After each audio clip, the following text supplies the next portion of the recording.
Okay, guys, I did record this earlier, but it said that it didn't upload, so I'm uploading it again. Welcome to Trader Joe. What if Naruto was the Sage of Six Paths successor? So where we left off, Naruto knocked out Kakashi and took the bells past one to Sakura and Sasuke. Then Kakashi woke up and said, "You guys pass." They start missions tomorrow. Catching old ladies' cats, fetching them stuff, and etc. etc. And then Sasuke, Naruto's a patient man, so he's not the one that asked Kakashi when we're gonna go on the real mission, since he was practically raised by a god. Sasuke steps him and said, this is kind of getting boring, Kakashi. When are we gonna go on a real mission? Kakashi's like, be patient, Sasuke. But in his mind, he's like, I gotta agree with this guy. I'm kind of getting bored as well. And then Kakashi reports this to the third Hokage.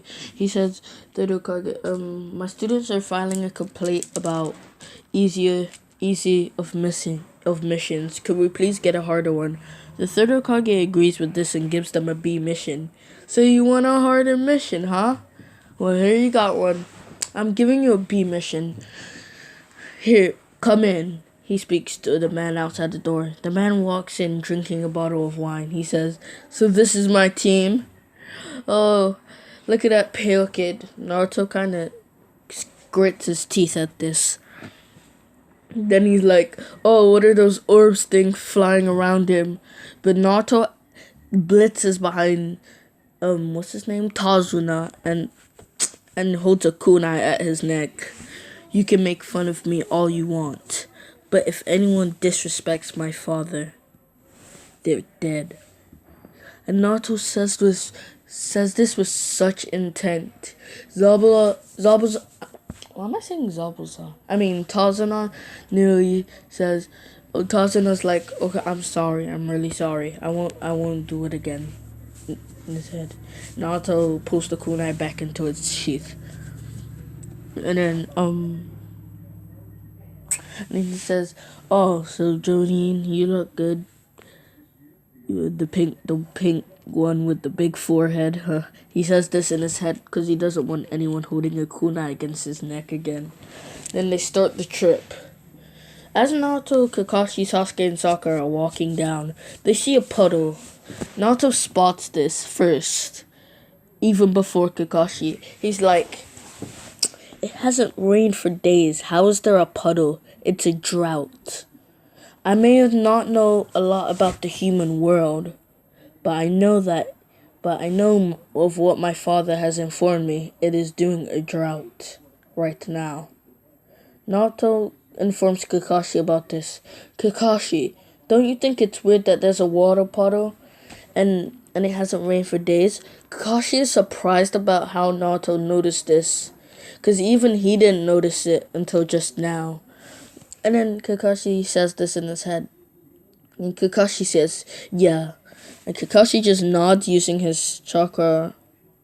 Because I think they can communicate using chakra signals, I think. Yeah, he does that. Because Naruto would have learned that by now, since the Sage of Six Paths would have taught him. Yeah, Naruto and Kakashi go to one side. They blitz up in the air and deliver. Naruto delivers a great fireball jutsu while Kakashi delivers great wind bullet. They combine and hit the puddle with such force. Two burnt bodies come flying out of the puddle. They start screaming in agony. Ah! Ah! You're gonna pay for that. One of the twins blitzes out toward Kakashi in midair using his poison claw. And he's like, poison style, poison claw. Naruto sees this and he reacts fast. He teleports in front of Kakashi and then decks the twin to the floor, creating a crater in the ground. The twin is knocked out cold. The other twin gets so scared of this, picks up his other twin's body and runs away. But before they can escape, Naruto uses dig by using his Sharingan to copy Kakashi's jutsu. He digs down in the ground and follow the twins' chakra signatures, and then use that the deflecto. I'm gonna call it deflecto. He uses deflecto to come up in the air and float the twins up in the air. And then when the twins are up, he uses a great fireball jutsu and burns them to death. Kakashi is amazed. How can he kill so easily? He doesn't really have the right to take another mortal's life, unless he's a god. Naruto hears what he says and says, "You have no idea how wrong you are. Think I'm a mortal." Naruto says this in his head. They keep on walking, and Kakashi starts to get suspicious since Zabuza isn't talking anymore. Kakashi steps up. How come these ninja... Who was these ninja after? They wouldn't just come after us over some coincidence. Naruto notices this as well. He starts to ask Tazuna questions. Are they after you, Tazuna? Tazuna gets startled by this and says, "Me? Why would they be after me?" And then he says this with mumbles in his voice. Kakashi said, "Why would they have a reason to come after us? They must be after you." "Aha! You were lying to us. If we knew Ninja would be coming after you, this would have been at least an A or B mission." Tazuna starts getting quiet. Naruto uses his Byakugan to recognize Tazuna's life. You know the thing? Pulse. Yeah, pulse to see if it raises, to see if he's lying or not. Naruto says he's lying. Tazuna said, "How do you know that?" Yeah.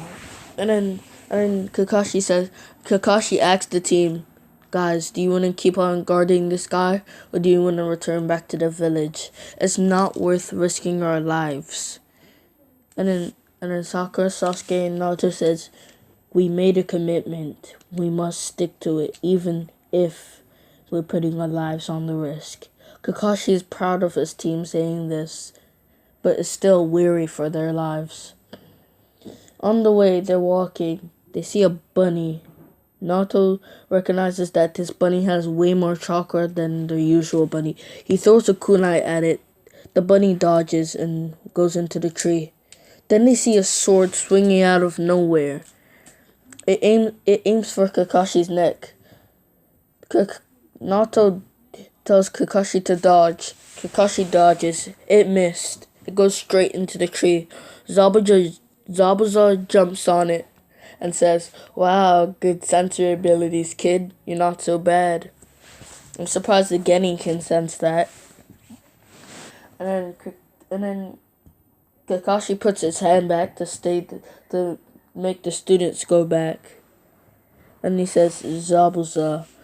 Zabuza says, "Oh, my bad luck today. I've run into Kakashi the copy ninja. No." And then he says, "Well, on the bright side, this is my time to finally kill you." Yeah, this is my time. He says that. Kakashi pulls up his headband, revealing his Sharingan. He tells the kids to guard Tazuna, and Naruto says, "No, you guard Tazuna. I must deal with him. He has a jutsu that he's developed. It is way more powerful than any regular one." Okay, so now he's fighting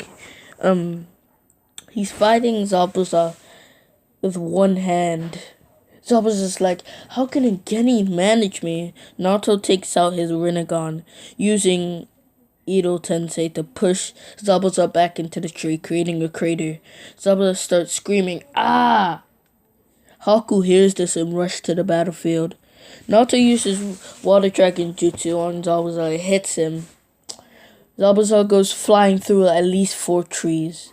Naruto blitzes behind Zabuza and uses drill to drill his back.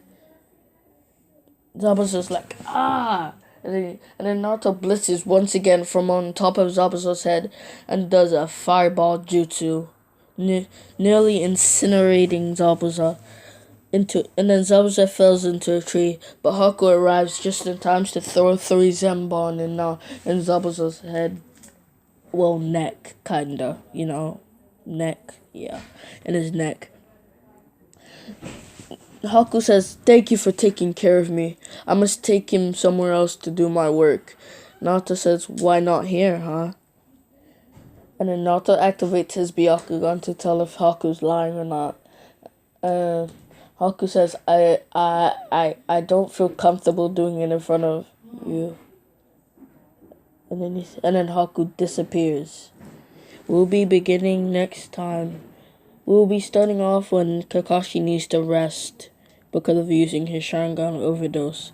We'll be next time when they are in the mirrors and Naruto's Ninetales chakra unlocks.